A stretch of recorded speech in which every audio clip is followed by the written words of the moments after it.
Sir, ചക്ര activation systematically എങ്ങനെയാണ് work ചെയ്യുന്നത്? അതിന്റെ ശാസ്ത്രീയ വശം ഒന്ന് വിശദീകരിക്കാമോ? ചക്ര ആക്ടിവേഷൻ സിസ്റ്റം എന്ന് പറഞ്ഞാൽ, അതിൻ്റെ സയൻസ് എന്ന് പറഞ്ഞാൽ, ഓരോ ചക്രകൾക്കും അതിൻ്റെതായിട്ടുള്ള കളറുകളുണ്ട്, ആധാരങ്ങളുണ്ട്, ബീജമന്ത്രങ്ങളുണ്ട്, അതുപോലെ തന്നെ മുദ്രകളുണ്ട്. ഉദാഹരണം പറയുകയാണെങ്കിൽ, മൂലാധാര ചക്രയ്ക്ക് മന്ത്രം എന്ന് പറഞ്ഞാൽ ഓം ലം എന്ന മന്ത്രമാണ് ഉച്ചരിക്കുക. അതിന് ബീജമന്ത്രം എന്നാണ് നമ്മൾ പറയുക. ഓം ലം എന്ന് പറയുന്ന മന്ത്രം ജപിച്ചുകൊണ്ട് 4 ഇതളുകളുള്ള, അതിന് 4 ഇതള്, അതുപോലെ തന്നെ റെഡ് കളറുകളുള്ള, ആ കളറ് വിഷ്വലൈസ് ചെയ്തുകൊണ്ട് അതിനൊരു മുദ്രയുണ്ട്. ആ മുദ്ര സാധാരണ രീതിയിൽ ഒരു ചക്ര ആക്ടിവേഷൻ സിസ്റ്റം പഠിക്കാൻ വരുന്ന വ്യക്തികൾക്ക് മാത്രമേ നമ്മളത് പറഞ്ഞു കൊടുക്കുള്ളൂ. പല ആളുകളും മന്ത്രം അതുപോലെ തന്നെ അതിൻ്റെ കളറുകളെ പറ്റിയും ദളത്തെ പറ്റിയൊക്കെ പറയാറുണ്ട്, പക്ഷെ മുദ്രകൾ പറയാറില്ല. അതെന്തുകൊണ്ടെന്ന് പറഞ്ഞാൽ, മുദ്രകൾ സാധാരണ രീതിയിൽ ഇതൊക്കെ ഗോപ്യമായിട്ടുള്ള ഒരു സംഗതിയാണ്. ആ മുദ്ര സിസ്റ്റത്തിൽ പിടിക്കുമ്പോൾ മാത്രമാണ് അതിൻ്റെ ആക്ടിവേഷൻ കറക്റ്റ് ആയിട്ടുള്ള സയൻസ് പ്രകാരം അതിൻ്റെ സിസ്റ്റമാറ്റിക്കലി അത് നടക്കുകയുള്ളൂ. അത് ഒരു മാസ്റ്റർ എടുത്ത് ചെന്ന് അത് പഠിക്കുമ്പോൾ മാത്രം പറഞ്ഞു കൊടുക്കുന്ന ഒരു സിസ്റ്റമാണ്. ഇപ്പം മൂലാധാര ചക്രയെ പറ്റി നമ്മൾ പറഞ്ഞു. ഈ രണ്ടാമത്തെ ചക്ര സ്വാധിഷ്ഠാന ചക്ര. സ്വാധിഷ്ഠാന ചക്രയുടെ മന്ത്രം വം എന്നാണ്. ഈ വം മന്ത്രം ഉച്ചരിച്ചുകൊണ്ട് അതിന് 6 ദളമാണുള്ളത്. അതിൻ്റെ കളറ് ഓറഞ്ച് കളറാണ്. ഈ ഓറഞ്ച് കളറ് ദളം നമ്മുടെ മനസ്സിൽ ചിന്തിച്ചുകൊണ്ട് അതിന് ഒരു മുദ്രയുണ്ട്. ആ മുദ്ര പിടിച്ചുകൊണ്ട് അതിന് ചെയ്യുന്ന ആക്ടിവേഷനാണ് അതിൻ്റെ, ആ ആക്ടിവേറ്റ് ചെയ്യുമ്പോഴാണ് അതിന് ആക്ടിവേറ്റ്. ഇതിന് ഓരോ സിസ്റ്റം എന്ന് പറഞ്ഞാൽ ആക്ടിവേറ്റ് വെറുതെ അങ്ങനെ ചെയ്യല്ലത്. അത് നമ്മുടെ മൂലാധാരത്തിൽ നിന്ന് തുടങ്ങി സ്വാധിഷ്ഠാന ചക്രയിലേക്ക് വരുമ്പോൾ ആ സ്വാധിഷ്ഠാന ചക്രയായിട്ട് കണക്ട് ചെയ്തുകൊണ്ടാണ് അടുത്ത ഓരോ ചക്രസുകളും മുകളിലേക്ക് ഉയർത്തിക്കൊണ്ടുവരുന്നത്. അതിനും ഈ പറഞ്ഞ പോലെ ഒരു മുദ്രയുണ്ട്. അതിനും ഈ പറയുന്ന പോലെ മാസ്റ്റേഴ്സിൽ നിന്ന് മാത്രമേ അത് ലഭിക്കുകയുള്ളൂ. ആ മുദ്ര പിടിച്ചുകൊണ്ട് വേണം അത്തരം കാര്യങ്ങൾ ചെയ്യാനായിട്ട്.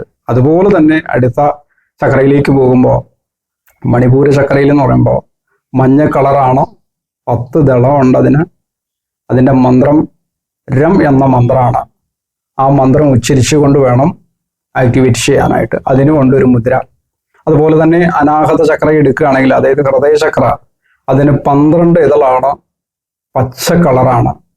അപ്പോൾ ആ പച്ച കളറ് വിഷ്വലൈസുകൊണ്ട് യം എന്ന മന്ത്രം ജപിച്ചുകൊണ്ടാണ് അനാഹത ചക്രയെ ആക്ടിവേറ്റ് ചെയ്യിപ്പിക്കേണ്ടത്. അതുപോലെ അടുത്ത ചക്ര ആയിട്ടുള്ള വിശുദ്ധി ചക്ര. വിശുദ്ധി ചക്ര ആക്ടിവേറ്റ് ചെയ്യുമ്പോൾ 16 ഇതളും അതുപോലെ തന്നെ നീല കളറാണ് അതിനകത്ത് വരുന്നത്. അപ്പൊ ഈ നീല കളറ് നമ്മൾ വിഷ്വലൈസ് ചെയ്തുകൊണ്ട് ഈ 16 ഇതള് മനസ്സിൽ കണ്ടുകൊണ്ട് അഹം എന്ന മന്ത്രം ഉച്ചരിച്ചുകൊണ്ടാണ് അതും ആക്ടിവേറ്റ് ചെയ്യേണ്ടത്. അതുപോലെ തന്നെ ആജ്ഞാചക്ര വരുമ്പോൾ 2 ഇതളാണ്, അതിൻ്റെ കളറ് ഇൻഡിഗോ ആണ്. അപ്പൊ ഇൻഡിഗോ കളറ് മനസ്സിൽ വിചാരിച്ചുകൊണ്ട് ആ 2 ഇതളിനെ വിഷ്വലൈസ് ചെയ്ത് നമ്മൾ ഓം മന്ത്രം ജപിച്ചിട്ടാണ് അതിനെ ആക്ടിവേറ്റ് ചെയ്യുന്നത്. അതുപോലെ തന്നെ അടുത്ത സഹസ്രാര ചക്രത്തിലേക്ക് പോകുമ്പോൾ അതിന് 1008 ദളങ്ങളാണ്. ആ 1008 ദളങ്ങളെ നമ്മൾ വിഷ്വലൈസ് ചെയ്യുമ്പോൾ കൈകൾ ഒരു പ്രത്യേക രീതിയിൽ നമ്മൾ പിടിച്ചുകൊണ്ടാണ് അത് ചെയ്യുന്നത്. ഓം നമശിവായ എന്നുള്ള മന്ത്രം ഉപയോഗിച്ചുകൊണ്ട് ചെയ്യുന്നവരുണ്ട്, ഓം ഹം എന്ന മന്ത്രം ഉപയോഗിച്ചുകൊണ്ട് ചെയ്യുന്നവരുണ്ട്. ഇതെല്ലാം ചെയ്യുന്ന സമയത്ത് വ്യത്യസ്തമായ ആ ആളിൻ്റെ സഹസ്രാര ചക്രയും ആജ്ഞാചക്രയുമായിട്ട് ബന്ധപ്പെട്ട് നിൽക്കുന്ന അവർ ഓരോന്ന് ആക്ടിവേറ്റ് ചെയ്ത് കഴിയുമ്പോൾ അവർക്ക് എന്താണോ അവർക്ക് പറഞ്ഞിരിക്കുന്നത് അതിനനുസരിച്ചിട്ടാണ് ആ മന്ത്രങ്ങൾ അവർക്ക് കൊടുക്കുകയും അതിൻ്റെ മുദ്രകളൊക്കെ പറഞ്ഞു കൊടുക്കുകയൊക്കെ ചെയ്യുന്നത്. അത് ഓരോ ആളുകളും ഈ മുദ്ര ഈ മുദ്ര പിടിച്ചുകൊണ്ട് ഈ ചക്രാസിനെ ആക്ടിവേറ്റ് ചെയ്യുന്ന സമയത്ത് അവർക്ക് അറിയാൻ പറ്റും അതിനകത്ത് വൈബ്രേഷൻസ്. ഇത് നമ്മൾ വെറുതെ ആക്ടിവേറ്റ് ചെയ്യുകയല്ല. ഓരോ ചക്രാസും ആക്ടിവേറ്റ് ചെയ്യുമ്പോൾ അതിൻ്റെതായിട്ടുള്ളൊരു സ്മെല്ലുണ്ട്. അതുപോലെ തന്നെ ചൂടും തണുപ്പും അനുഭവപ്പെടുന്ന ഒരു അവസ്ഥയുണ്ടാവും. അതുപോലെ തന്നെ അവരുടെ വെയിറ്റ് ലോസ് ആവുന്ന അവസ്ഥയുണ്ടാവും.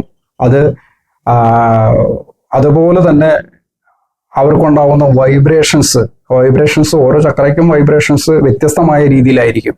ഇതെല്ലാം ചെയ്ത് കഴിയുമ്പോൾ, ഇത് ഓരോ ചക്രാസിനും ആക്ടിവേറ്റ് ചെയ്ത് കഴിയുമ്പോൾ ആ മന്ത്രം ഉച്ചരിച്ചുകൊണ്ട്, ആ മുദ്ര പിടിച്ചുകൊണ്ട്, ആ കളറ്, ആ ദളങ്ങളെയെല്ലാം നമ്മൾ മനസ്സിൽ വിഷ്വലൈസ് ചെയ്തുകൊണ്ട് ചെയ്യുന്ന സമയത്ത് അതെല്ലാം നമുക്ക് മനസ്സിലാക്കാനും അതറിയാനുമായിട്ട് സാധിക്കും.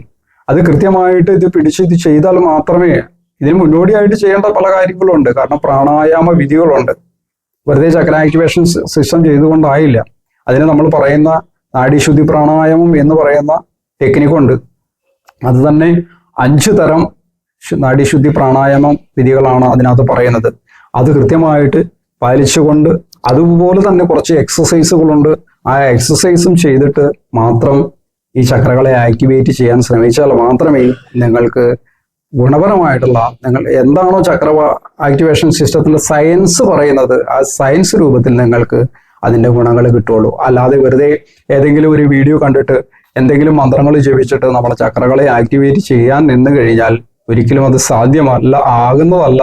അതുമാത്രമല്ല, അത് വിപരീത ഫലമാണ് നമുക്ക് ഉണ്ടാക്കുകയും ചെയ്യുക എന്നുള്ളത് കൂടെ ഞാൻ പറഞ്ഞു വയ്ക്കുകയാണ്. ഇത് കൂടാതെ ഇതോടൊപ്പം തന്നെ ഇതിന്റെ മുകളിൽ ആയിട്ടുള്ള ചക്രാസ് ആധാരങ്ങളുണ്ട്. സഹസ്രാര ചക്രയ്ക്ക് മുകളിലായിട്ട് ആധാരങ്ങളുണ്ട്. നിരാധാരം, പരബിന്ദു, പരനാദം, ഗുരുമണ്ഡലം എന്നെല്ലാം പറഞ്ഞ് ഉള്ള ആധാരങ്ങളുണ്ട്. അതിനുമുണ്ട് മന്ത്രങ്ങളുണ്ട്, ബീജമന്ത്രങ്ങളുണ്ട്. അതുപോലെ തന്നെ നമ്മൾ വിഷ്വലൈസ് ചെയ്യേണ്ടതായിട്ടുള്ള ചില സംഗതികളുണ്ട്. അതെല്ലാം ഒരു പഠിതാവ് പഠിക്കാൻ വരുമ്പോൾ മാത്രം ആ ഗുരുവിൽ നിന്ന് പറഞ്ഞു കൊടുക്കുന്ന അത് നിഗൂഢമായ വിദ്യകളിൽ ഒന്ന് മാത്രമാണത്. അത്തരം കാര്യങ്ങളിലേക്ക് പോയാൽ മാത്രമേ ഒരു ചക്ര ആക്ടിവേഷൻ സയൻസ് എന്നുള്ള സിസ്റ്റം പൂർണ്ണമാവുകയുള്ളൂ എന്ന് പറയേണ്ടി വരും.